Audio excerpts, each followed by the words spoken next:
Good morning. It's your man Georgia B. It's a beautiful Friday. It's a beautiful day outside. The skies are blue, the sun is out. Look at this beautiful sky. Look at this. What a beautiful Friday. But I figured I'd do a video today to show you guys how to successfully use this product to maybe save a life one day. It don't gotta be something that you need to know because you have a loved one or friend addiction. It's good knowledge to know and good to hold on to just in case you see somebody on the street. You could save a life. So Narcan, okay. It's good to have on you on your purse, your backpack, in person, or in your car. You can get it at your local police station, or pharmacy, or your local covered network area. I know it's people's choices to be on drugs, and I understand that. But just having compassion is one of the things that we learn, and I just want to show you guys successfully how to use it, just in case you do have it and you use it, you could save a life. So let's get into this video. Okay, Narcan usually comes in a box like this. They do have needle versions, but this is the most easier, successful way to get one. And comes in a box, so it usually comes with one. So let's open it up. Usually opens on the side here, and it tells you right here how to use it and what to do. But I'm going to show you successfully how to use it in a scenario if you had. Again, usually one box comes with 2 nasal sprays.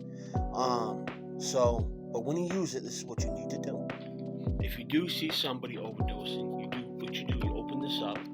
Okay, make sure they're laying on their back when they're doing this. You squirt it in the nose and you place it next to them, next to the body, okay?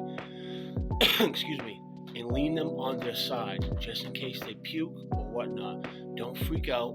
In a situation like this, it's always good to remain calm. It's always good to keep your composure and to be alert to these things. Once you've done this, I'm assuming you call the police first, or even if you do afterwards. So even though you've done this, you may have to use another one. If you use 1, 2, 3, or 4, always put the empty cartridge next to the person's body. When I mean body, doesn't mean a dead body. I'm just saying next to the person. So when the paramedics do show up, they know how many you have used, and they know what to do in this situation.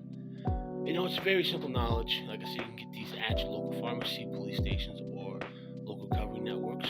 But it's always, like I said, it's always good to know this kind of knowledge just in case, because you could save a life. And that person that you saved, that could be the day they open their eyes and they want to change their life. And that life you could have changed. And they come back to you and they shake your hand and say, "Thank you for saving my life. Thank you for giving me the chance to be better." Sometimes all we need is one chance.